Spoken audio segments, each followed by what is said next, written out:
This week on the Analog Circle podcast, we get a possible hint when the next GTA 6 trailer will be shown.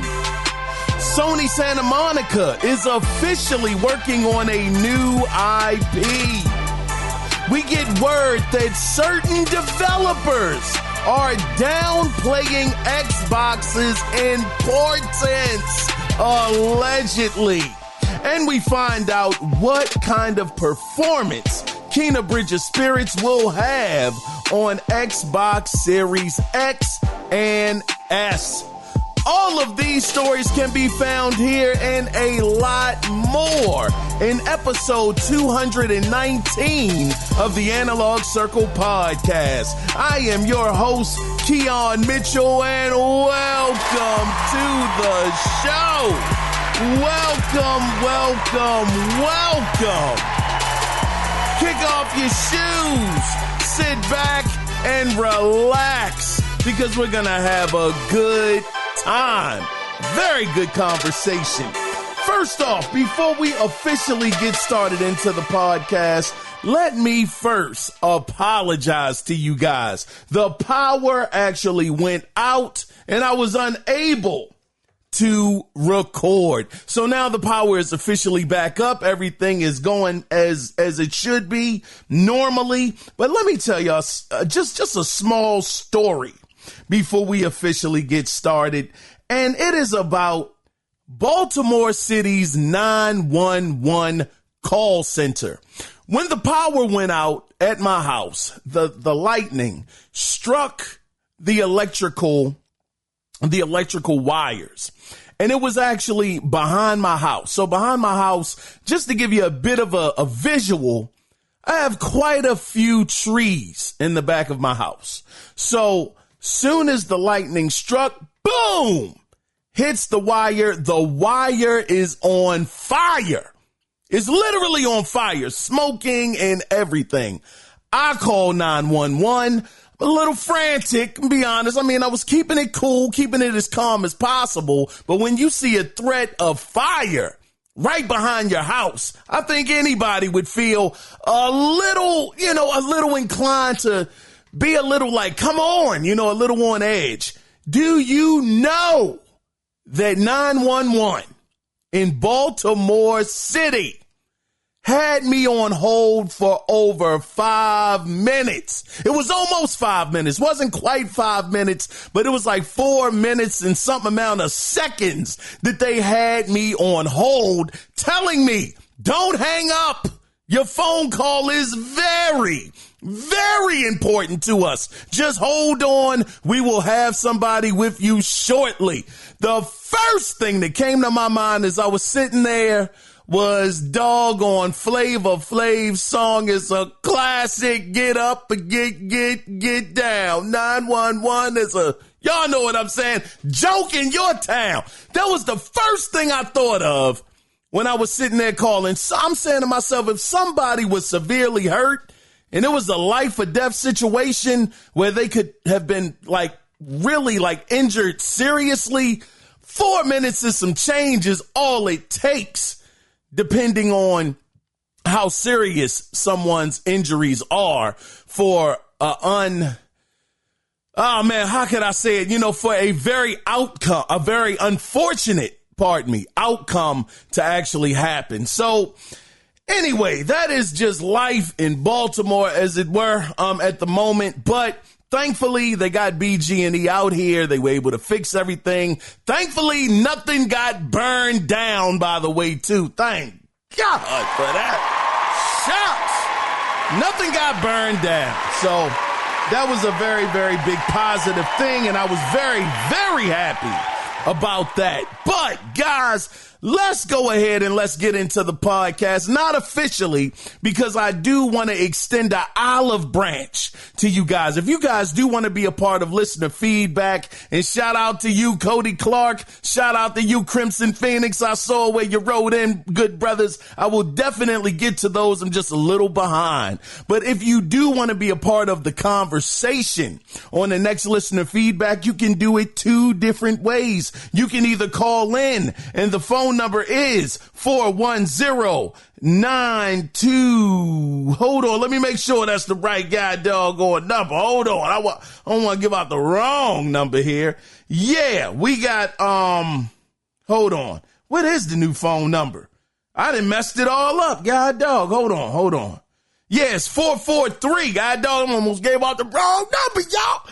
It's 443-294-7853. Call in, let your voice be heard. Let me hear something from you. Or if you want to email the show, you can do that by simply emailing the show at theanalogcirclepodcast@gmail.com. So without further ado, guys, it is time to get into what we all come here for, and that is the gaming news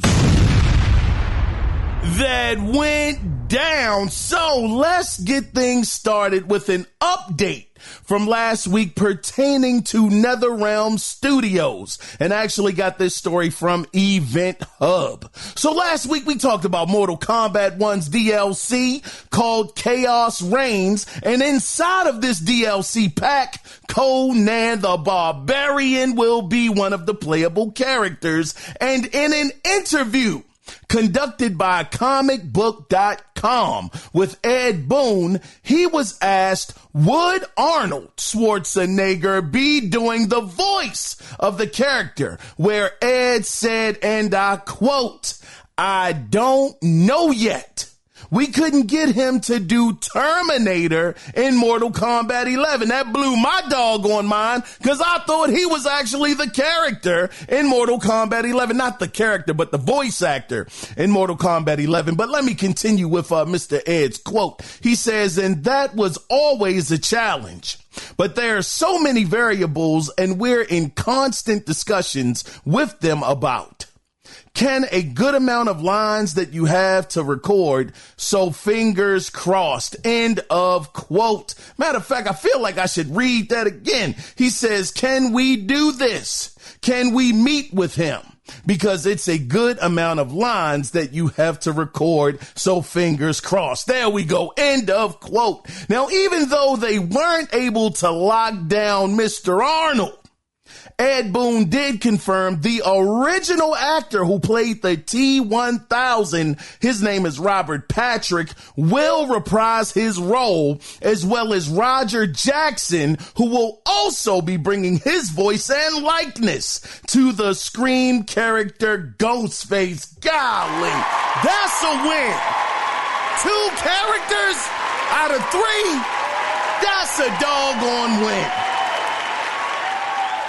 Also, Robert Patrick will be bringing, like I said, his likeness to the T-1000. So it seems like those 2 guys are locked down. Arnold Schwarzenegger, I'm sure, the guy probably is very, very busy, has a lot of engagements to attend, and getting him locked down to read these lines. And Ed Boon did say it's quite a few lines he would have to read. Will we be able to lock him down? It is not certain. So only time will tell. But I will say once again that it is fantastic to know that the T-1000 and Ghostface will have the original the original actors who played those characters, including their likeness inside of those DLC characters. So that is fan-doggone-tastic. I'm telling you, I'm really looking forward to seeing it. I understand that Arnold Schwarzenegger, he might not be voicing Conan,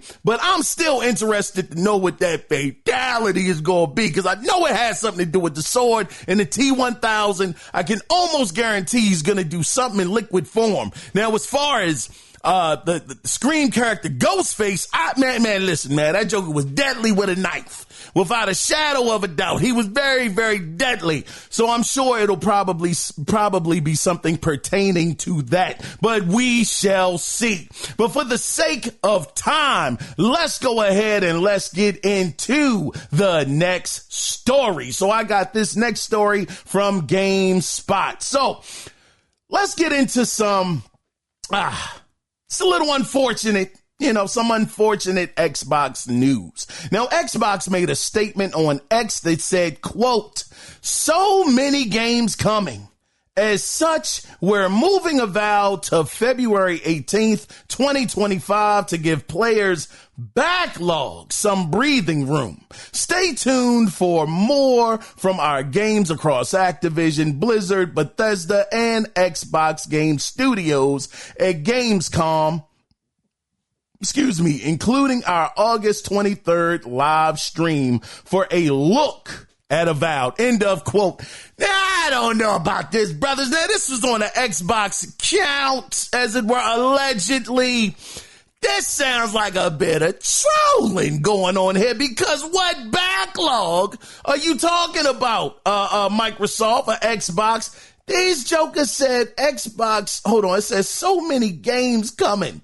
As such, we're moving Avowed to February 18th to give players backlog some breathing room. Now, granted, we do know that Xbox, they do get third-party support. We understand third-party is waning a little bit here and there. We actually have a story pertaining to that a little later in the podcast. But I don't know how, man, listen, brothers, look, I know they've released Starfield, they've released Forza, they've released, what was the game that was supposed to run at 60 frames per second, but it didn't.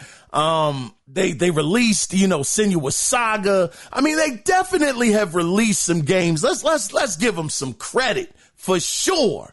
But they make it seem like they have been releasing a ton of games. Now, granted, maybe this is not a troll, because they do have Xbox Game Pass. And again, I'm a person, because I got to be fair with this as well, I'm a person that is looking at the brand from a distance. I do not have a Series X, as it were, at the moment. So I can only judge but so much. Some people would say you shouldn't be judging at all because you don't even have the console. Why do you even care what's going on over here on the Xbox side? And to those people, I would say, man, you kind of got a point to a certain degree. Yes, you do. But if you enjoy something, if you want to see something stick around, if you want to see something succeed, then you're gonna obviously feel a certain way about it. And that's how I feel about Xbox. It is no way on earth that I want Xbox to go away. Leave the market to Sony and Nintendo? Are you kidding me? That would be terrible for gaming if those guys if Xbox was to go away and those were the only two guys out there pretty much refereeing gaming. God dog. Trouble. That's all I can say about that. But again, it is some positive news in here, because even though Avowed is being delayed, they did mention that they will be at, again, Gamescom, and on August 23rd, a live stream will be happening for Avowed. Now, I'm taking it, or at least I'm hoping, brothers and sisters, that it will be more than just Avowed during this live stream, because if we talk about it just a little bit, it's been a little bit, a couple of words here and there that have been exchanged online, on Twitter, on the social medias, as it were, outlets, that this show should be pretty good at Gamescom. It's kind of going to be a bit of a continuation of what those guys actually showed off at their June show. So now, granted, whether or not that is true or not, who knows? It's really no way of knowing until we're actually at the show and we see the offerings that Microsoft or Xbox has up on their stage. So only time will tell if the show is going to be a great show, just like their June show was, where it was the best show they ever had, in my opinion, in Xbox's whole history. I have never seen so many games just coming at you. A doggone world premiere, exclusive, or whatever the case may be. It was just incredible. The pacing, everything was fantastic. Will they be able to repeat that when it comes to Gamescom? Oh, I don't know. That is a tall order.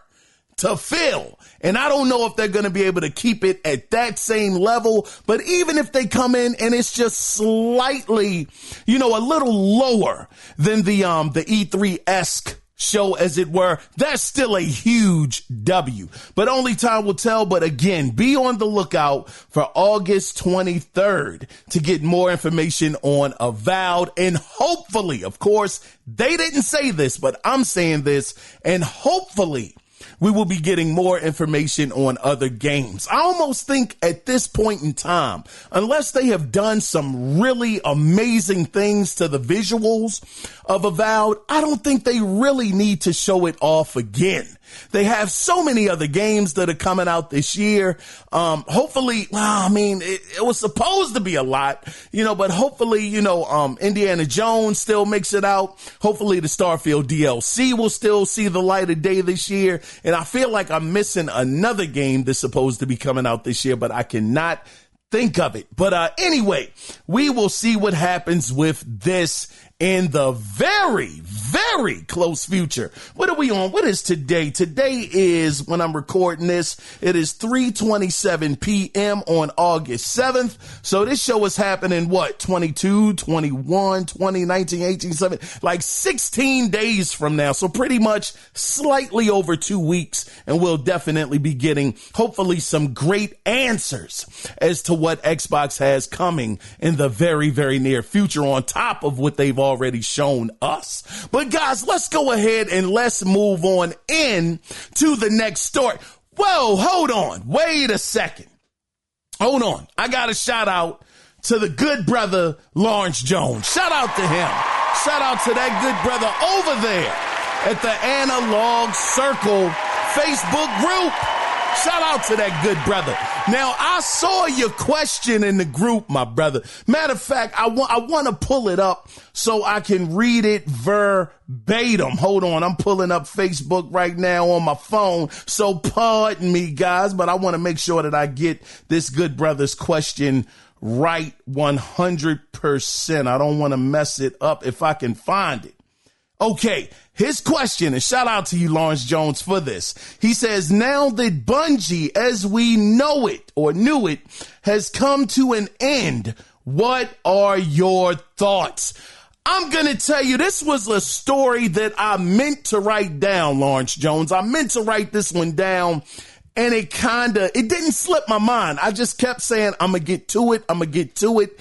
And here I am recording, and I never wrote it down. So my understanding, and I'm sure my take is going to be a little off, so I apologize in advance. But from what I understand, it seems like Bungie, to a certain degree, they kind of finessed Sony a little bit. They kind of had these numbers going on where they were supposed to hit a certain trajectory or something like that. And of course, Sony had that thing in the contract where if they weren't, pretty much pulling their own weight, then Sony would, they would pretty much move in and they would take over the company. And that seems like that's what happened. A lot of bad money management seemed to have happened. The guy, one of the CEOs or the co-founder or founder, whoever he was spending like $1 million on vintage cars and whatnot, or it might have been slightly more than that. But it seemed like he had an opportunity to possibly,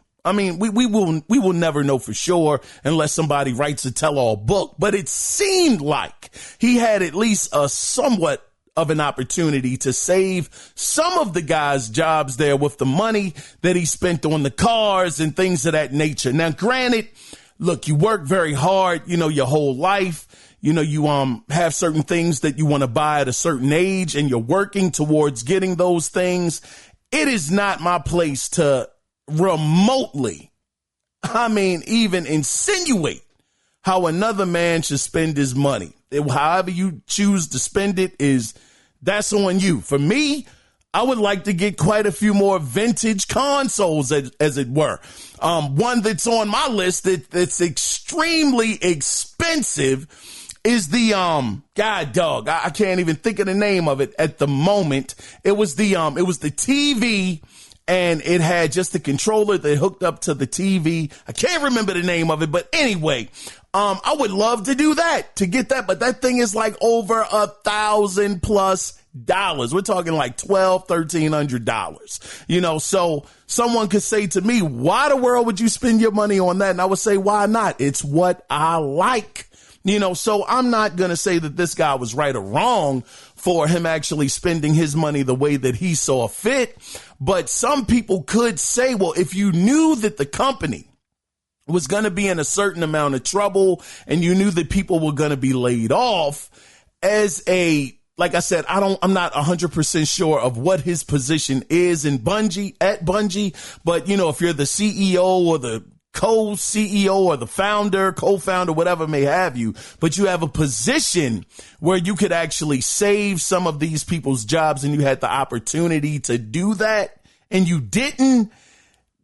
Yeah, that's pretty messed up if that could have been a possibility of him being able to do that. And instead he spent the money, or maybe he spent the money well before he found out that, look, these guys are about to be taken over.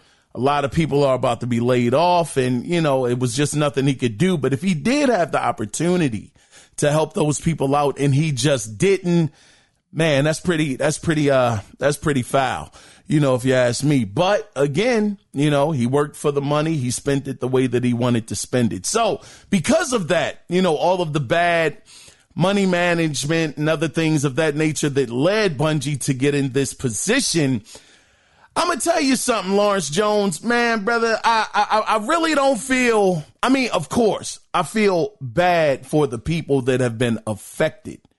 I really, really do. I think about myself, putting myself in those shoes. I wouldn't want to be in that boat. Well, God, dog, you come in today and, your last day is tomorrow. Like, what the world? You just blindsided me with this information. So I truly feel for the talent.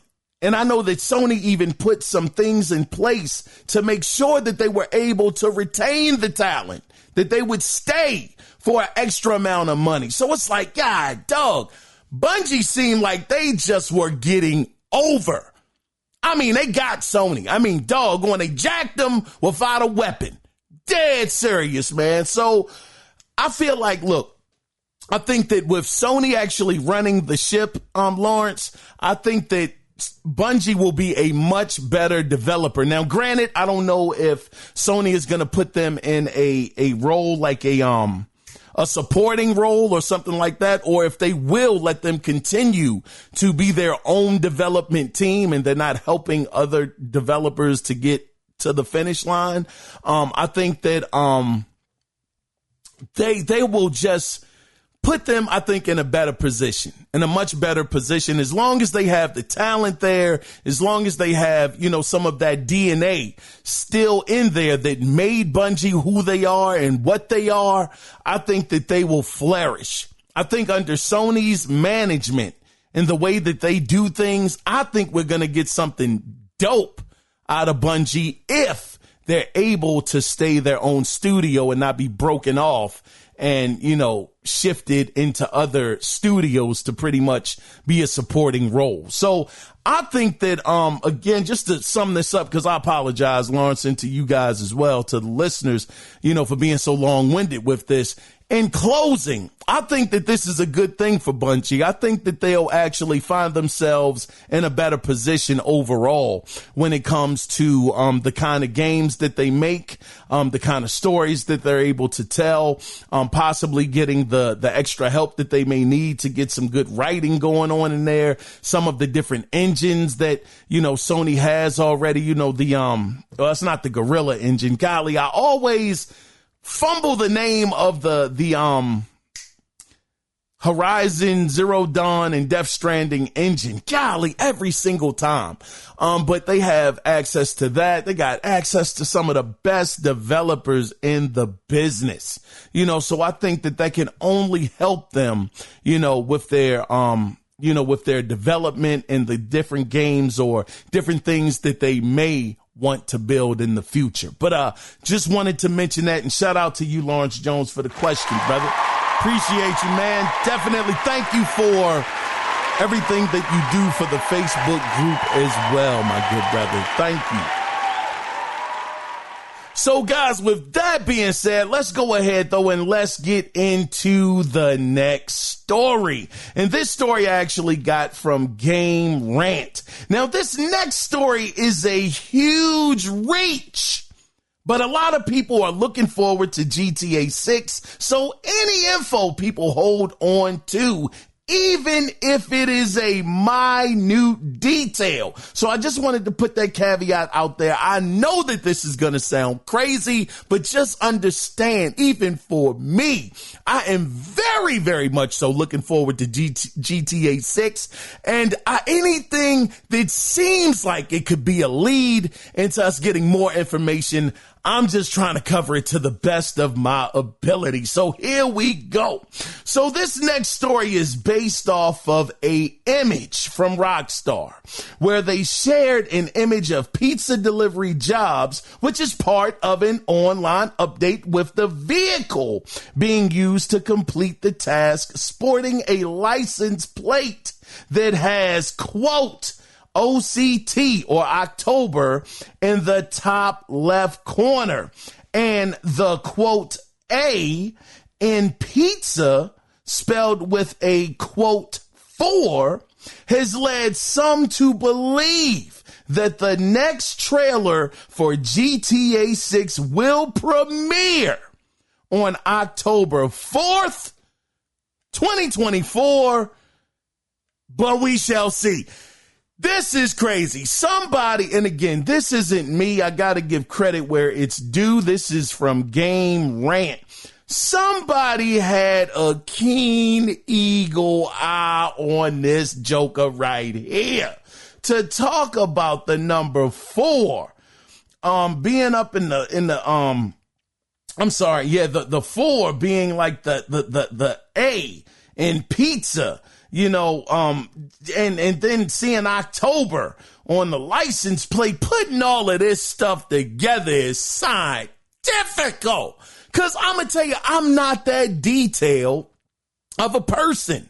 So over at Game Rant, if this ends up being true, God dog, October 4th, 2024, and you got that release date off of a license plate from one of the jobs inside a doggone GTA 5 as a pizza delivery man. God, dog, that would be something. I'm gonna tell you, GTA 6 is just one of those games, man. This thing, I just know it.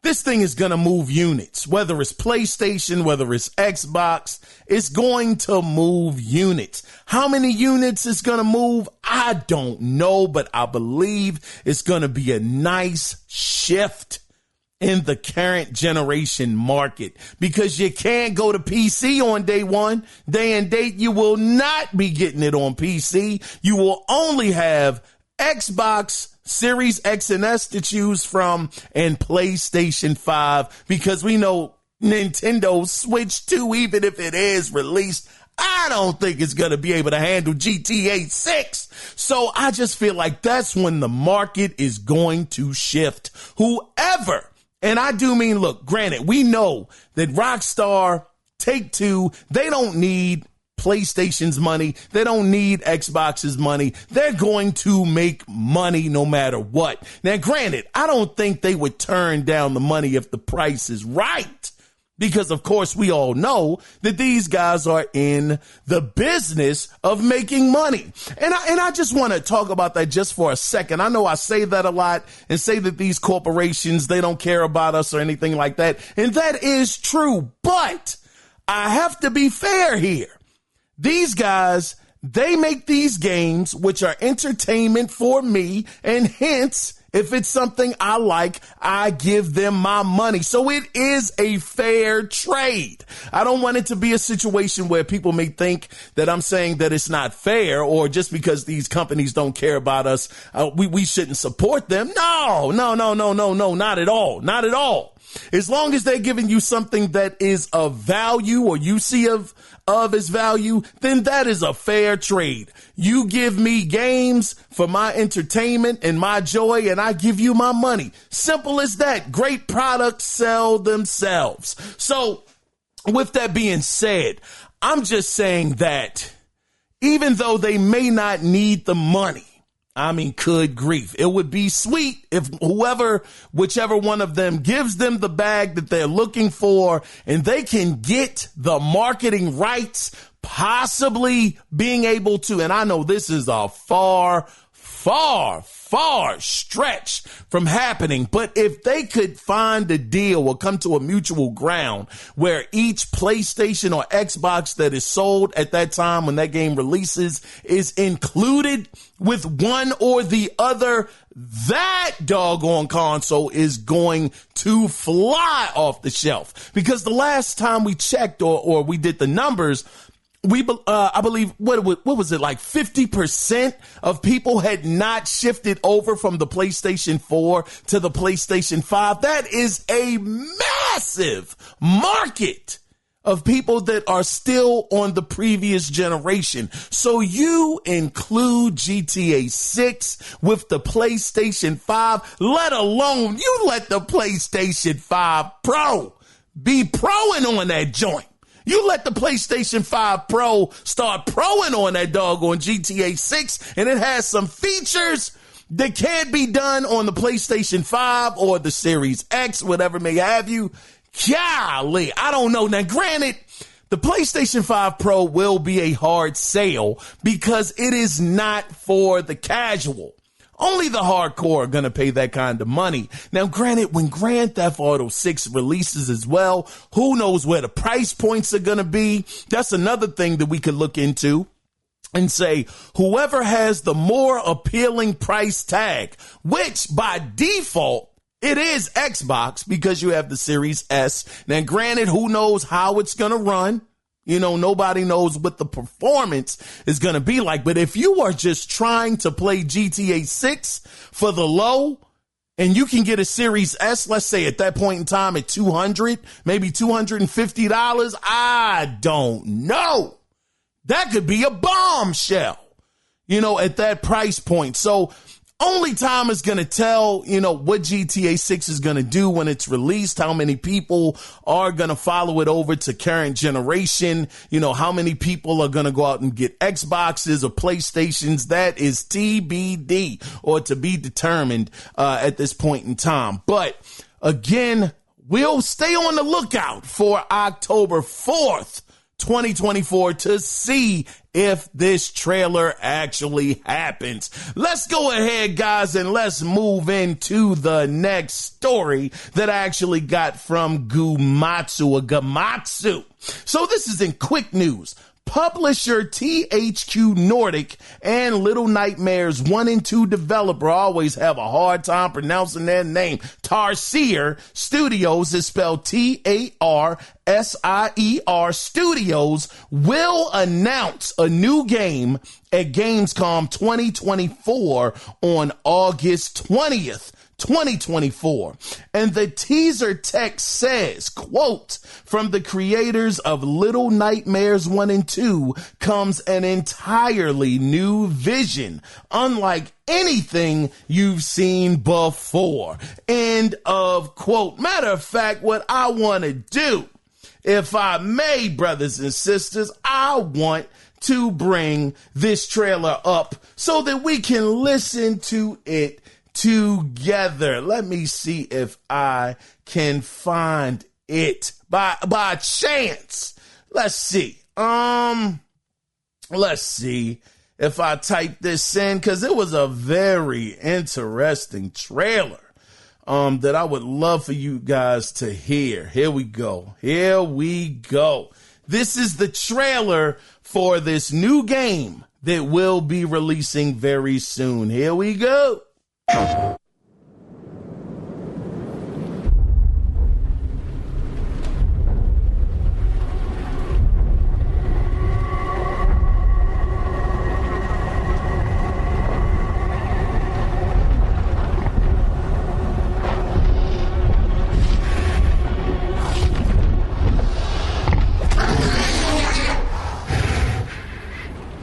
They're coming.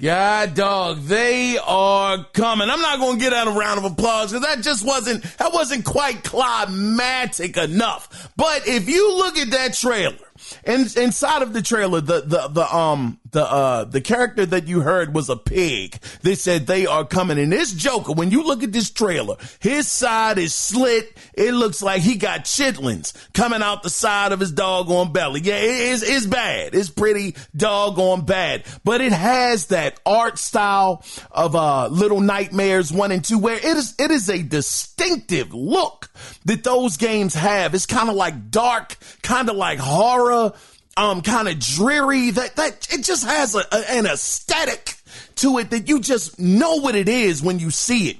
And just the fact that this is a new game coming out from them. Of course, we know that Little Nightmares 3 is also going to be releasing, I believe, next year. We talked about it. I believe it got pushed to next year. So with that game being on the horizon and them actually not necessarily shifting focus, but maybe taking some of the team, since Little Nightmares 3 is probably pretty much, in the final phases, of the game actually being finished. They've split off the teams and now they've been working on this one, whatever this game is going to be. So again, on August 20th, like that pig said, they are coming. So if you want to know what this game is about, definitely stay tuned for Gamescom 2024 again on August 20th, 2024.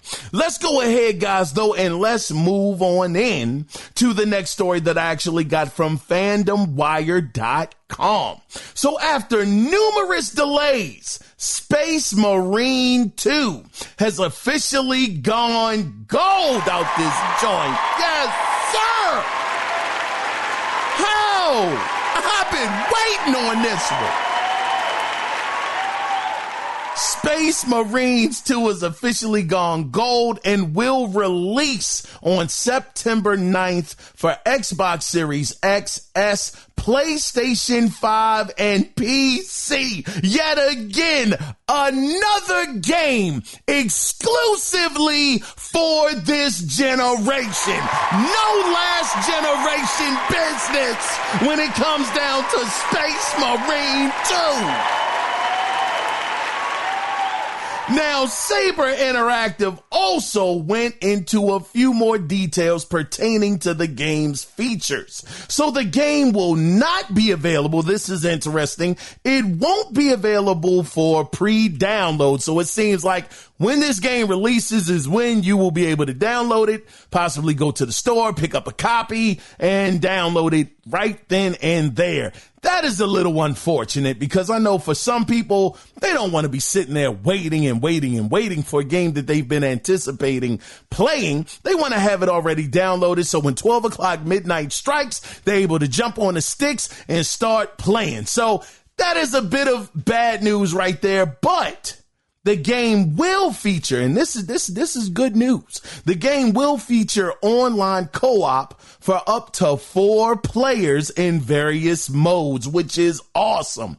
Now, it was also confirmed that you don't need, and this was good for me, they said that you don't need to play the first game to understand the story in this one. And it was also confirmed, now this is my favorite part, brothers. Oh, man, y'all know I'm a sucker for this right here. It was also confirmed that the game has been developed in no other than Unreal Engine 5, god dog it. Oh, man. Come on, man. That's why it is not on last generation hardware. That's why, that's what I'm saying. They didn't say that, but that's what I'm saying. This is fantastic. This game right here, oh man, as Cat Williams would say, this one right here, this right here, man, this is one that I have been looking forward to. It seems like I saw this game like 3 years ago. Maybe it's my imagination, but I remember it was at one of Xbox's shows. And they were showing this off, and I was like, dang, man, I'm not really into Warhammer, like that. The Space Marines, I've seen it around here and there, saw a couple of spinoffs. It was never a game that I thought I would be interested in, but because I am truly a Gears fan, and I've been missing playing Gears of War, this is the closest thing that we have to that. And God, dog, does this game look gorgeous? I mean, this game looks so doggone good when you're seeing him with the over the shoulder camera and he's shooting. I mean, God, dog, they got the bulkiness of like the Gears of War characters and just, it seems like it even has somewhat of the same gameplay to a certain degree. I don't know for sure. I will have to play it in order to, of course, figure out if that is true or not. But this has become also another game that I am highly anticipating playing because, man, I'm going to tell you something, brothers. After just hearing that I'm tongue-tied, man. Let me calm down for a second. When I heard that this game was being developed in Unreal Engine 5, and but it has been, because this joint done gone gold, brothers and sisters. It was developed in Unreal Engine 5. Oh, man. Doggone, it got me just that much more excited. So I am so happy about this. Like I told y'all, my number one game that I've been anticipating this year is definitely Star Wars Outlaws. I've been hearing, good and not so, well, not necessarily not so good, but good and, kind of, takes that have been kind of in between of it being a good game and, okay game, but I did see one preview where the guy said that it reminded him that now I'm not gonna let this just blow my expectations out the water, like it's gonna be so high to the clouds and to the moon and the stars and the quasars and all that. I'm not gonna let this preview get me that excited. But when he said it felt like Red Dead Redemption in space, Red Dead Redemption 2 in outer space, I said, God, dog, it bare minimum. Of course, they got my money. Soon as the game comes out, I'm going to Best Buy. I want to buy the physical. I want to go physical with the game, because I want to show them my support. And this is a game that I'm very, very excited about. And when I heard that, I'm going to tell y'all, man, it did get me a little more excited. It did. Of course, I'm trying to keep my expectations in check, and not trying to get too far out there like this is going to be a game of the year contender or anything like that. I mean, it might be. I mean, it could be. Who knows? But I'm definitely going out there, getting the physical copy, and I am very, very excited about this game. So that as well as, man, I just kind of slipped up. No, I ain't slip up, but I kind of forgot about doggone Space Marines 2. I was saying that now Space Marines 2 is probably my second most anticipated game this year. I'm really, really looking forward to this one. When I saw the first trailer a couple of years ago, it hooked me, and then it was like the game just went silent. So I've just been waiting to see, when this game is coming back. And it is officially back, and we will all be able to enjoy this game again on September 9th. Now, guys, before I get into the next story, I wanted to run something by you guys. I just kind of jarred, my own memory when I was talking about getting Star Wars Outlaws physically.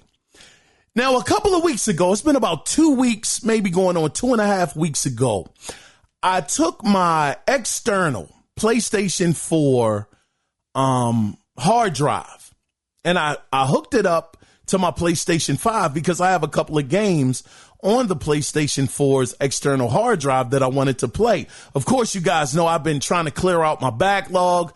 I've beat Ghost of Tsushima. I just beat Detroit Become Human. God dirt. That game right there was spectacular, man. Doggone spectacular. I'm teetering, man.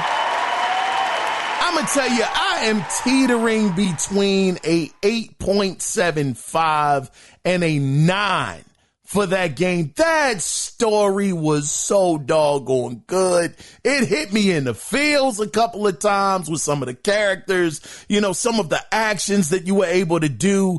Some of the decisions, man, some of the decisions, golly, so many different outcomes. It seemed like it was dozens. It wasn't dozens of different outcomes, but it was a lot of different outcomes depending on what mission you were actually playing. So that game was just so good, man.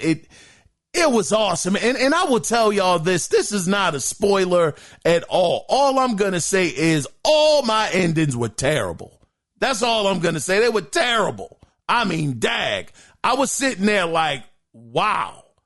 Yeah, I didn't. Yep, that just happened. So yeah, I'm saying that despite all three of my endings being absolutely just egregious, it was still a fantastic game. But again, getting through my backlog, I just started Days Gone, which is also another great game so far.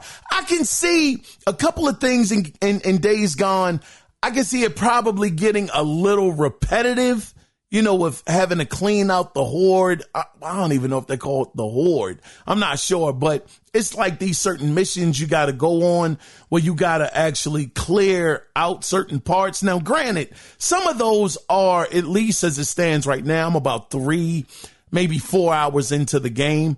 As it stands right now, they're kind of optional to be able to do.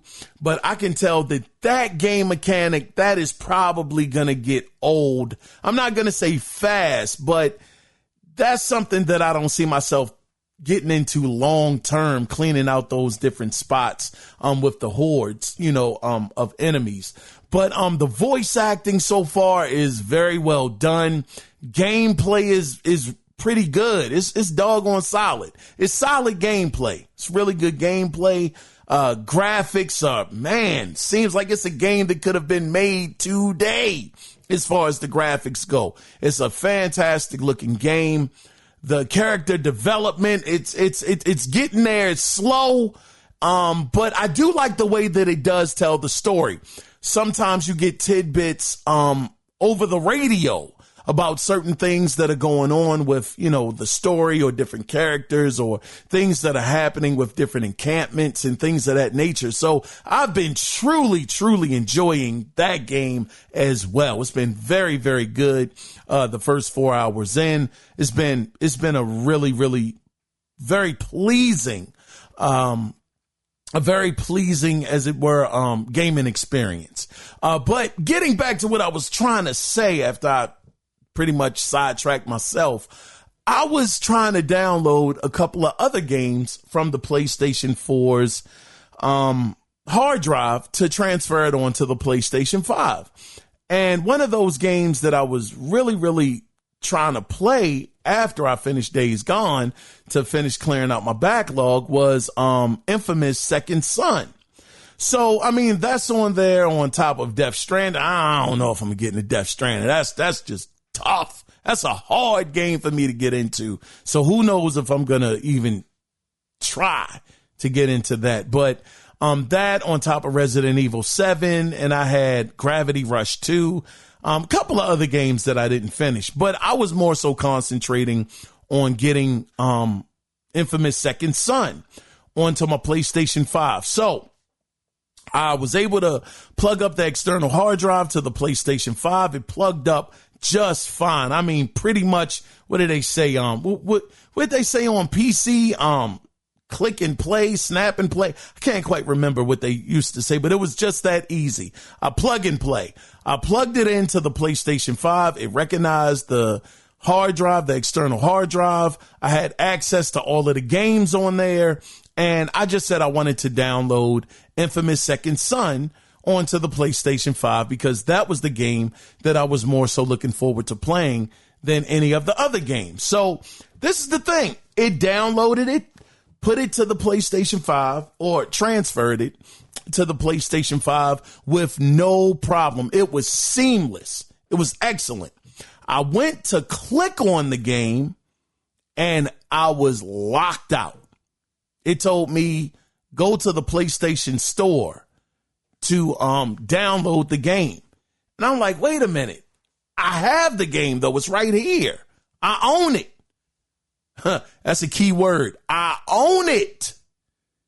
No, I definitely did not own it, because after I did more research, and this is something that we already know, but this was new to me, because when I initially set up my PlayStation 5, I tried to keep my original email address. It wouldn't let me. I tried to transfer everything over from the PlayStation 4 to the PlayStation 5 when I first started setting it up. It just wasn't letting me do it.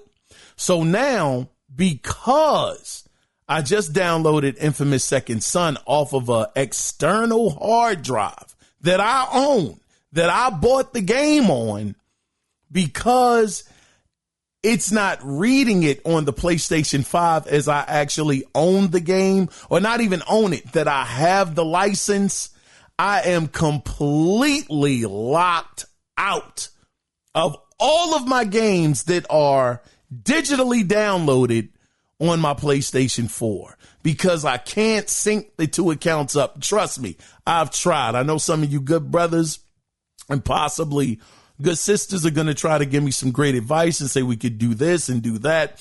I have tried everything and it has not worked. So all of my PlayStation 4 games that I bought digitally are useless when it comes to backwards compatibility on the PlayStation 5, which takes me to the point that I was getting to. And I apologize for taking a long time getting there, but I missed talking to you guys on Sunday. I really did, but the point is, nothing beats physical. Nothing. I understand that they're pushing us towards this all digital future, but these are the hiccups that you can encounter if you unfortunately did things like myself. Now, some people can say, well, Kiaun, you're to blame for that. And I would say, yeah, you're right. I tried to get it to work. It didn't work. And the results were what they were. I'm not crying about it, but I'm just saying it does bring up the subject of physical. Nothing will beat the physical copy of a game, because all of the games that I've played thus far, Ghost of Tsushima, Detroit Become Human, and Days Gone, all PlayStation 4 games that I have the physical copies of, I have had zero problems. Pretty much plug and play. Downloaded it fine. Didn't have any issues. Didn't say, oh, this is a PlayStation 4 disc. You got to upgrade to the PlayStation 5 version. None of that. The smoothest transition ever. Even in Days Gone, it got updated to 60 frames per second, which, God dog, I could tell a difference when I actually played it in 30, when I didn't download the patch, to when I downloaded the patch and the game was running at 60. Golly, I understand what people mean now. I fully get it. It is a big difference. It is so sluggish when you play games at 30 frames. So I'm not going to say I become a 60, frames per second gaming snob. I'm not going to say that, but I will say that 60 frames feels real good. But again, just getting back to the point, physical copies are key. And I really do fear. This is not fear mongering or anything like that. I'm not trying to, push any narrative or anything of that nature. But what I'm saying is just facts. Nothing will beat your disc. And with them pushing us to this all digital future, it could definitely be some rough ramifications if all of our games are digital and things like this happen. You will essentially not necessarily lose your library, because that's too much. That's just way extra. I still have the library. I can only play it on a PlayStation 4. It's trapped, on the PlayStation 4. I can't move it forward with me. So that's the downside, especially when you get games like Days Gone that are doing frame rates and giving you a couple of enhancements, faster loading times when it comes to getting into the world and things like that. So I just wanted to mention that. And I wanted to know, have any of you encountered that problem yet, where you took your external hard drive and tried to download your games onto the PlayStation 5, your PlayStation 4 games onto the PlayStation 5. I would love to have some great stories if some of you guys were able to successfully do it. So definitely call in or email the show to be a part of that conversation as well, to leave your thoughts. But guys, let's go ahead and let's get into the next story. So this next story, I actually got it from Insider Gaming. So we know for quite some time now, this isn't me. This is them. We know that Xbox's messaging has been extremely questionable, especially when they came up with the slogan. Y'all know what it is. No console required. And on top of that, putting several of their exclusives on rival platforms. And Phil Spencer had the nerve to come out there and tell people that more are coming.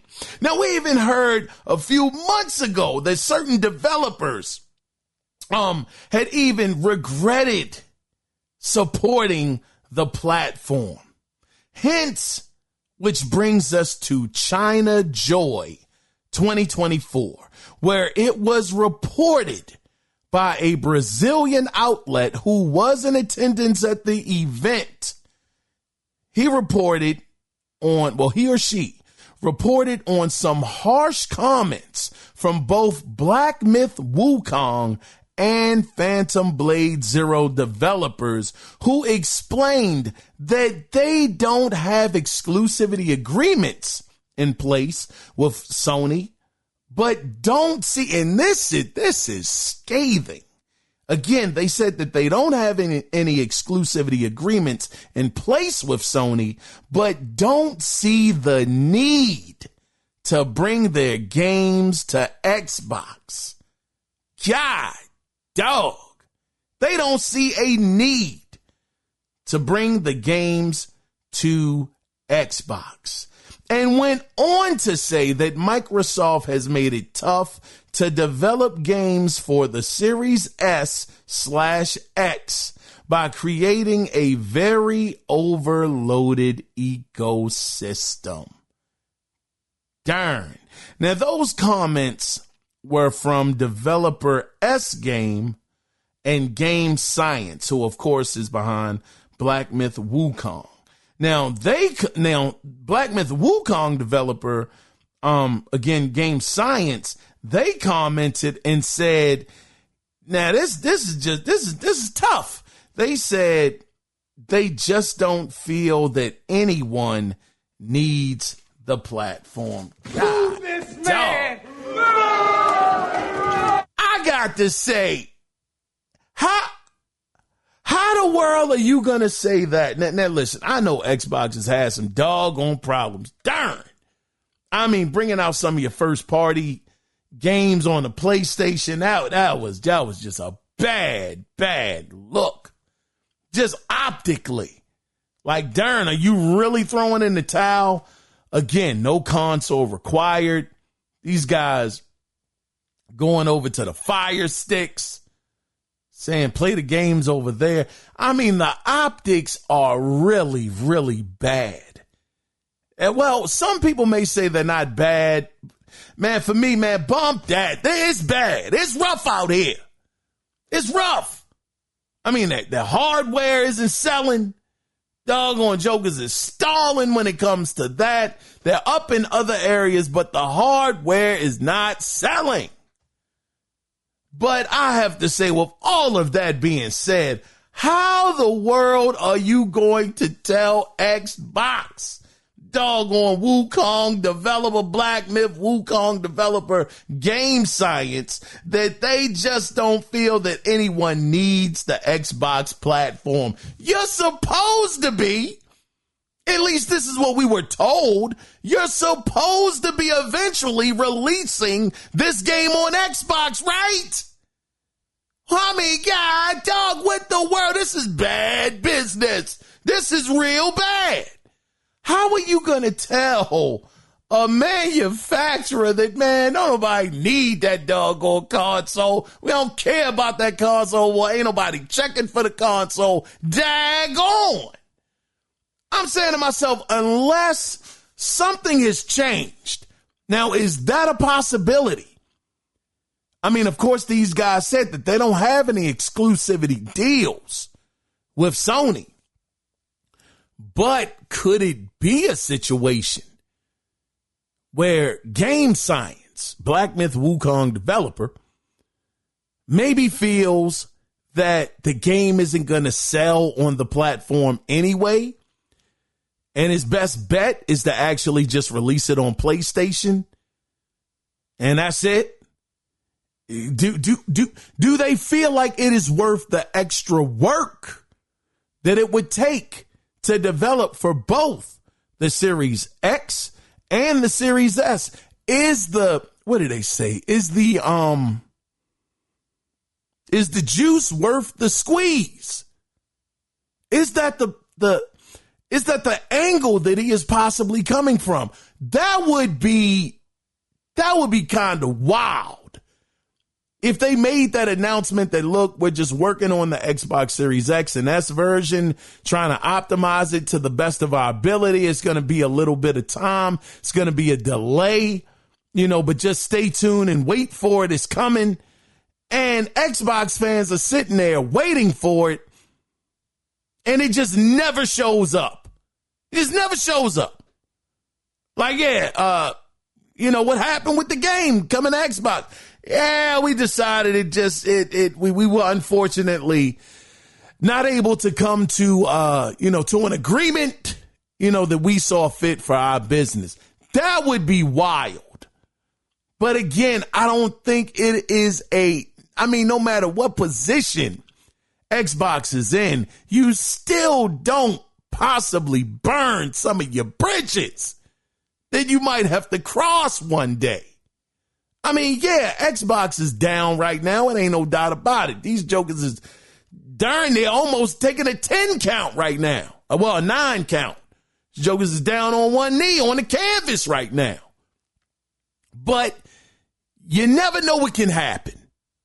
You never know. I'm staying very optimistic when it comes to Xbox because they do have some games coming. They got some good stuff coming. Now, of course, they got to deliver. They have to deliver. It's just not good enough to have games in the pipeline. The games that are in the pipeline have to be games that people want to play, that people want to go out and support. So they still have a puncher's chance of actually being able to do something, to turn it around to a certain degree. How much do I think they're going to be able to do that? Man, like I said, I'm going to be optimistic. I'm going to say, man, I mean, it's getting a little late in the generation. We're almost 4 years in. They're talking about releasing a new Xbox in 2026. Whoo-wee. The odds don't seem great, man, but I'm going to say maybe 40-60. I can't say 50-50. That's a little too much. But, 40-60, maybe. Maybe they can turn it around. But, again, I do want to put out the caveat that this Brazilian reporter, this outlet that reported this is alleged. I want to definitely put that out there. This has allegedly happened with this Brazilian outlet because I was looking for quotes because that's always the most important thing when you're looking up different things. It's the quotes. If you can find quotes, that's like that person actually said that, and in this article, I could not find one. So again, this kind of falls to a certain degree into the boat of the story that we covered where the developers, and I just mentioned it, where some of them, these nameless developers said that they felt bad for actually supporting the Xbox brand because they pretty much didn't get anything out of it. It was it was a waste of money. So again, this guy or this outlet, this Brazilian outlet, they actually, to be fair, they did put companies, to these comments talking about Black Myth Wukong. And again, the other developer for Blade, Phantom Blade Zero. So those two companies have allegedly come out and said this. And granted, if I'm not mistaken, are both of those studios, of course, China Joy, that's kind of a dead giveaway, but are they like Japanese based studios, studios that are over there, not necessarily from China, but, Japan, that region. Anyway, I don't want to get too long winded with it, but I'm just, curious. I believe that they are from over there. So they definitely see that over there. Oh, it's even worse for the Xbox brand. They have no presence over there in China, Japan, Asia. They ain't got it. They ain't got it. So from their perspective, now, if you talk about it from that type of perspective, they're probably definitely looking at it like, man, nobody even rocks with that brand over here. So it's just no need of even having it. Everybody has a PC, a PlayStation, or a Nintendo. So it could be something from that perspective as well. But we'll see, man. Be on the lookout. If Black Myth Wukong never makes it to Xbox and it's a year plus later, I don't know, man. That's going to be very, very interesting. But only time will tell. Let's go ahead, guys, though, and let's get into the next story. Now, this next story, I got this from VGCharts.com. I am really contemplating on if I should read this because we know that VG Charts, those guys are a little iffy. They've been called out a couple of times. The information wasn't always accurate. They were off by the units of different manufacturers, how many were sold.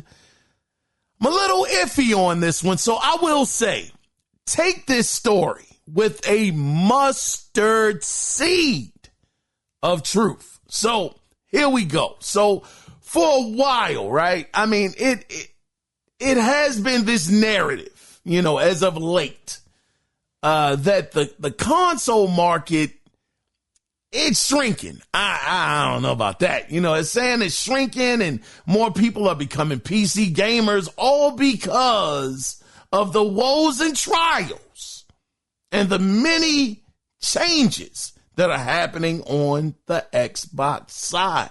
Now, it's even been some content creators that have tried to push the narrative that PlayStation 5 is selling worse than the PlayStation 4 because of this trend of less people wanting to buy consoles. Well, brothers and sisters, of course, you knew the numbers would come out eventually. And like I said, take this with a mustard seed of truth. These numbers might not be accurate, but here we go. So as it stands, in 43 months, the PlayStation 5, this is 43 months, has sold a total of 20.77 million units compared to the PlayStation 4 that in 44 months sold a total of 19.39 million units, giving the advantage to the PlayStation 5 by 1.38 million units. But here is the catch.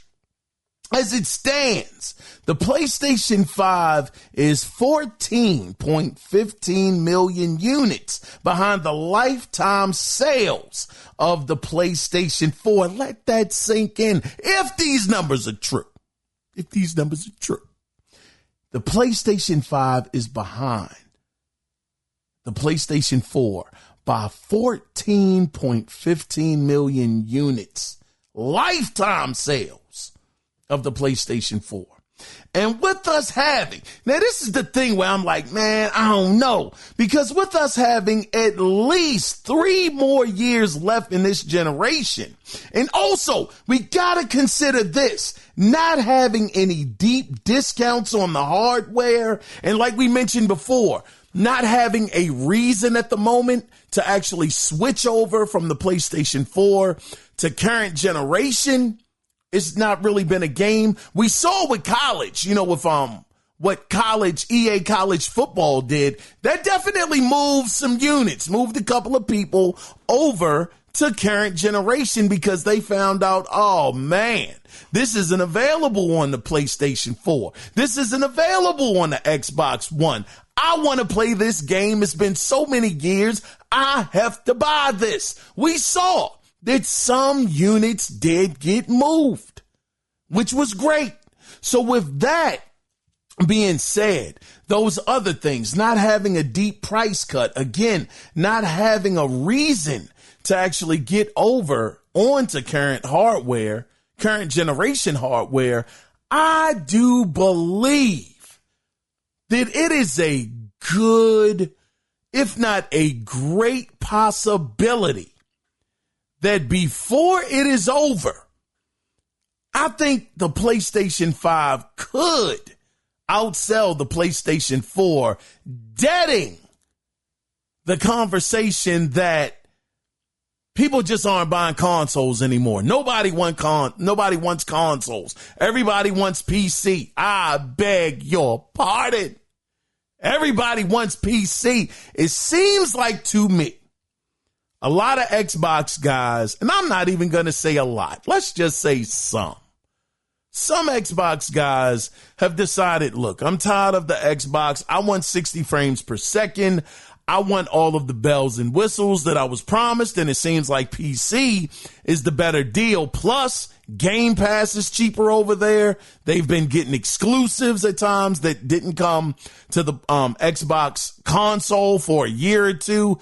This may be the best place for me to game. I 100% understand that. But because that is your mindset, that does not mean that everybody is rushing out to buy a PC. I just don't want it.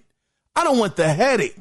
I don't want to have to update the drivers. I don't want to have to deal with, possible game crashes happening, just randomly. I mean, shout out to Doc Dark, man. Shout out to that good brother.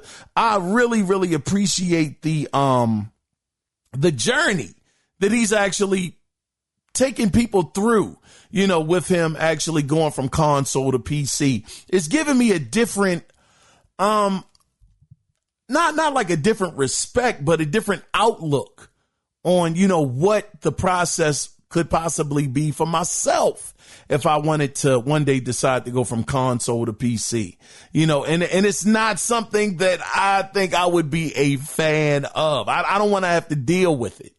He was talking about one time he tried to push, I think it was Forza a little more than it should have, and it just crashed his whole system and had to reboot it and some other stuff. I'm like, nah, I just want to, again, plug and play. But shout out to Doc Dark, man. Shout out to Porter Rock. I know that they're brothers. Shout out to those two brothers. And also, man, I gotta shout out to Z, and the Broadband Bullies, man. Because if it wasn't for Z, I wouldn't have ever found out about Porter Rock. And if it wasn't for Porter Rock, I would have never found out about his brothers. So I really, really enjoy those brothers' content. So I just wanted to give all three of them a huge, huge shout out. Thank y'all, man. Thank y'all for the great, fantastic entertainment that y'all bring. So with that being said, guys, of course, we're over the hour mark. I figured this was going to happen this week because I missed talking to y'all. But we're about to be wrapping it up very, very soon. So let's get into the next story for the sake of time. So in more news, some of you that are around, if you're around my age, you may remember a Nintendo Entertainment System game called Shadow of the Ninja. Shadow of the Ninja was hard, man. It was dope.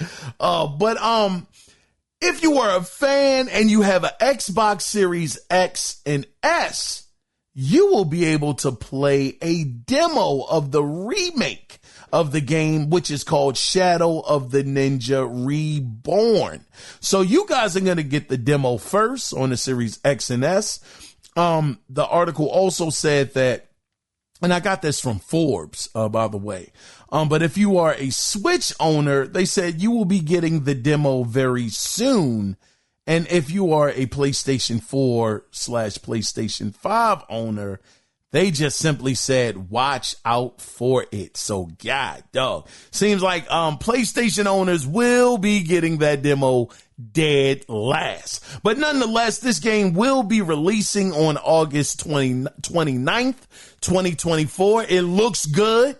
I mean, it looks bright. It has that art style to it, man. I mean, listen, brother. Definitely check the demo out if this is something you may be interested in.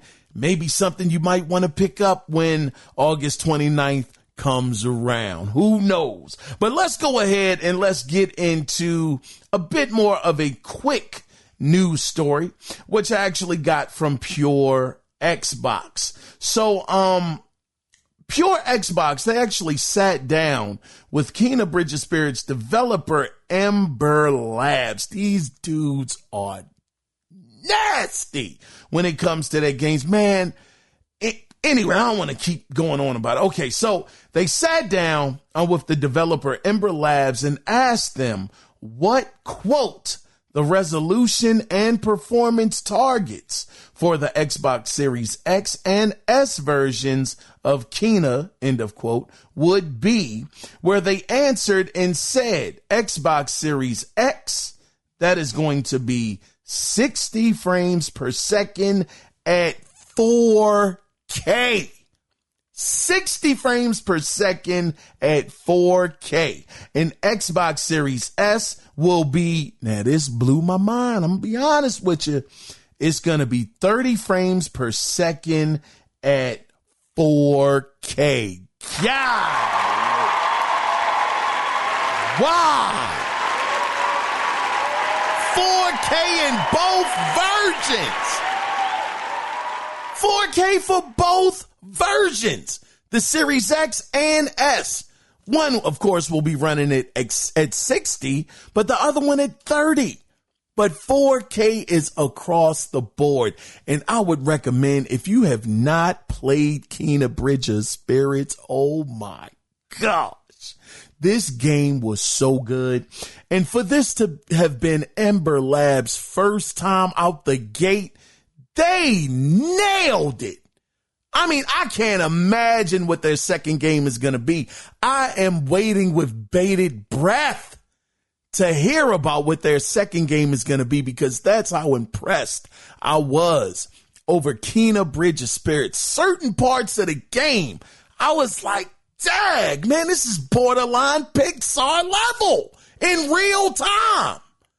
It was so good. So, Xbox fans, I know y'all have been waiting for this one for quite some amount of years, but if this was ever a game that you saw on the PlayStation 5 or even the PlayStation 4, because it did release on PS4, and it was a game that you couldn't get your hands on because you were in the Xbox ecosystem, I'm telling you, man, this game was so good. I enjoyed the story.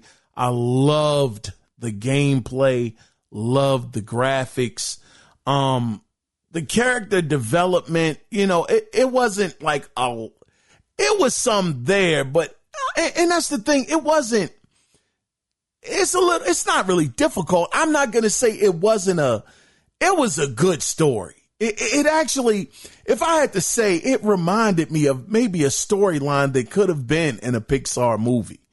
It was kind of on those lines, kind of like that, kind of like that Disney kind of feel to it. It was good, but it got dark too.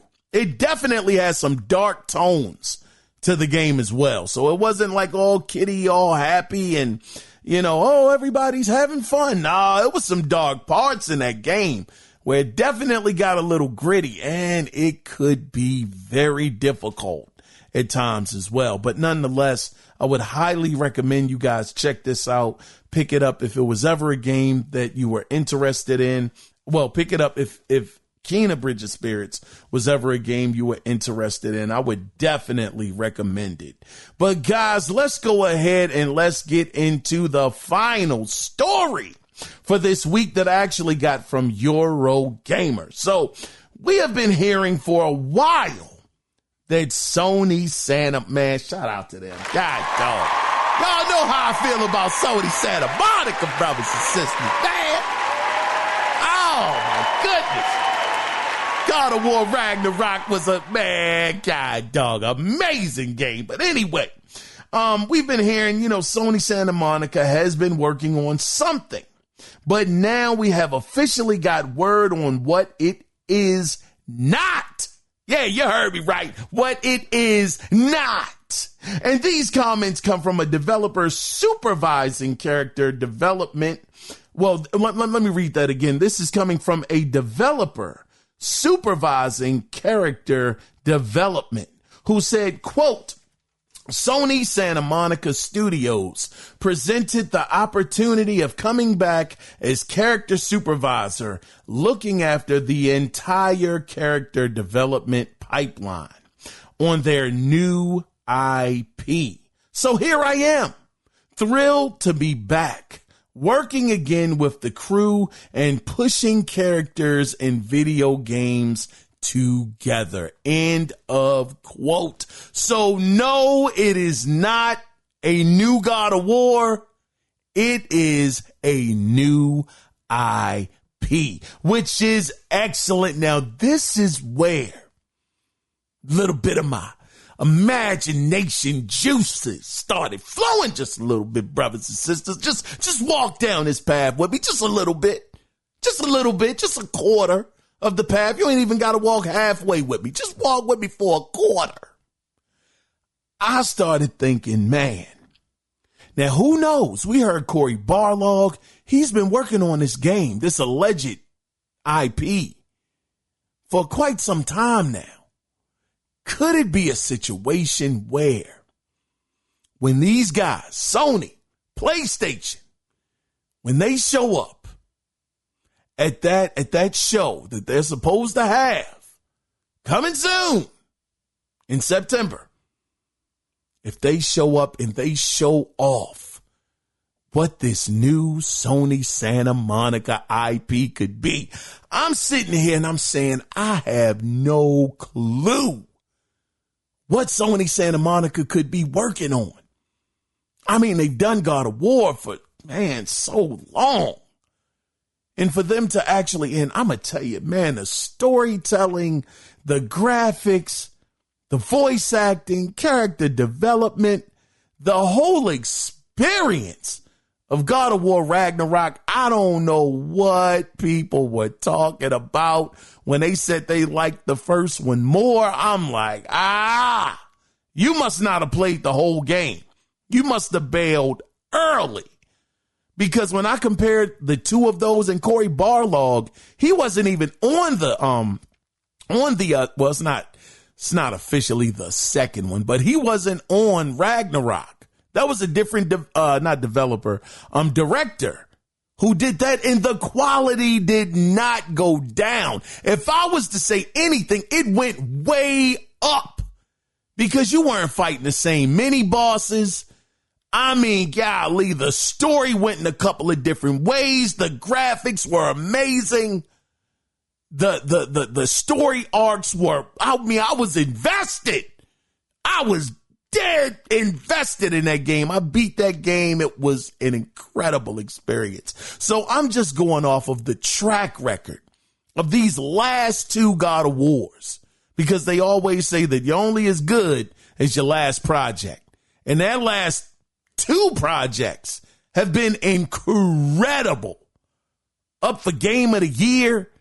Incredible, man. Just a sensational track record off of both of those. And I'm just sitting here saying that based off of that, oh my gracious, this next game, this could be a beast. This could be monstrous.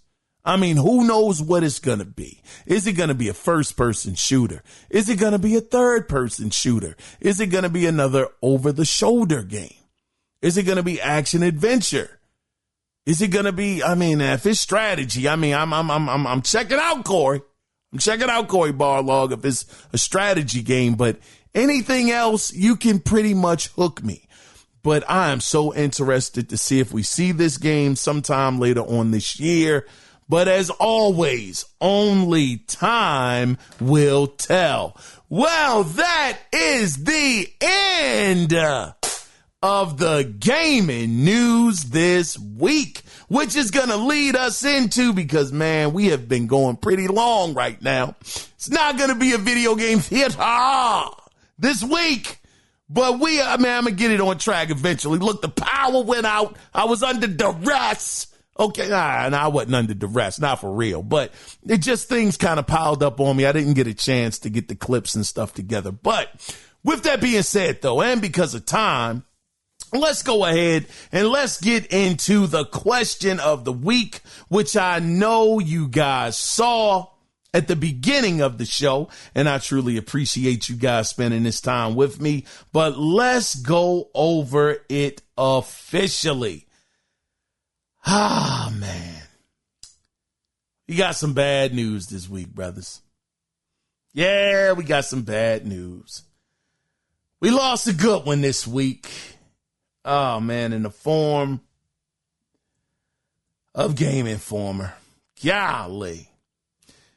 Those guys over at Game Informer, they have been around since 1991.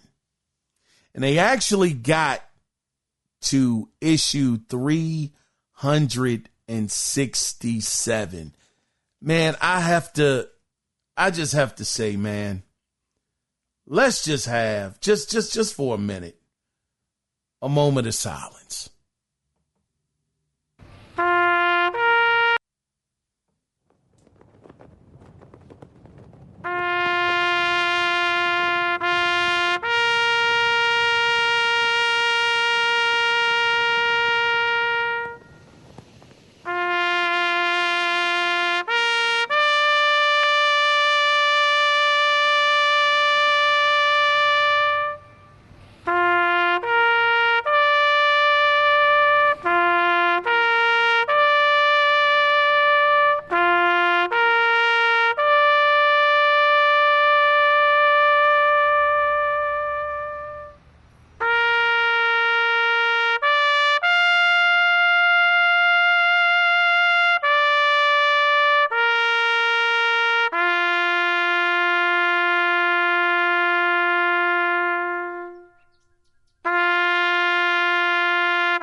Shout out to Game Informer. Golly, they were amazing, man. Amazing.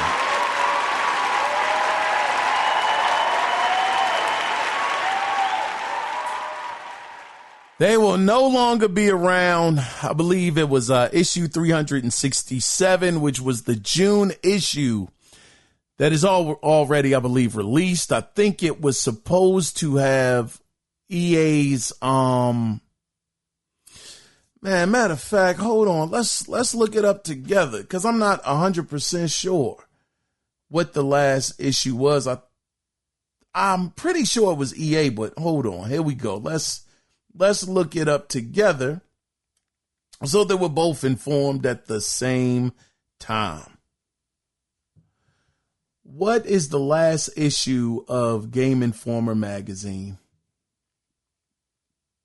According to Cron 4, the final Game Informer issue was released June 18, 2024, and is the 367 issue and focused on the game, Dragon Age. The Veilguard. Game Informer began its life as the house magazine of Funko Inc., a mail-order game store that advertised in most game magazines of the day.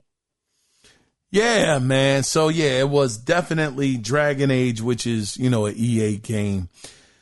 Golly, man. Funko Land. Y'all remember that? Funko Land before it was GameStop or anything like that. We had Funko Land. Good grief. Dating all the way back to 1991. These guys are like the old triple OGs. Talking about 91, 1, 11, 21, 2, 3, like 33 years. This magazine stayed around, and I have quite a few Game Informers. I do. But let me ask you guys the question officially for this week. What was your favorite gaming magazine? Man, I had several, but the one that's just spoke to me the most, if we're talking about just purely based off of magazine, I'm not talking about the demo disc, because y'all remember the demo disc used to be lit, man. You got that doggone issue, and it came with the demo disc. Oh, man.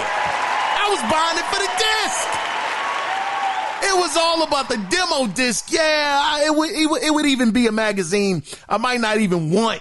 It could be Xbox magazine. I'd be like, I don't really want that because it's just about Xbox. Or it could have been PlayStation's magazine. I'm like, I really don't want it because it's only going to cover PlayStation news. But that demo disc, man, I was on my Pookie. It'd be calling me. It would be calling me. I got to go to it. I had to. So putting that bias, of the demo disc to the side, making that a non-factor in this conversation, I would have to say the magazine that I absolutely love the most, and I don't think it got like a ton of traction, but it was Next Generation Magazine. Next Generation Magazine was amazing. The quality of the magazine, it was like next level. The pages inside, it was glossy. It felt like an adult gaming magazine. The presentation was top notch. Absolutely amazing to read it, and it would be thick. I mean, those jokers would be real thick. You go to the back of the magazine, they got phone numbers. You can import stuff. I believe, now, am I getting that mixed up with another magazine? I don't know, but I know EGM used to have it so you could actually get games imported. This is back in the 90s. I'm talking about 91, 92. You could do that. But if I had to say my favorite magazine, it was definitely hands down Next Generation Magazine. It was phenomenal. I enjoyed the stories that they would have. I enjoyed the presentation of the magazine. It was just phenomenal. But that is the question for you guys this week. Again, what was your favorite gaming magazine? If you would like to be a part of the conversation, as always, you can do it two different ways. You can either call in, and of course, the phone number is 443-294-7853, and let your voice literally be heard. Or you can email the show, and the email address is theanalogcirclepodcast@gmail.com. I was your host, Kiaun Mitchell, and again, I want to thank you guys for being here.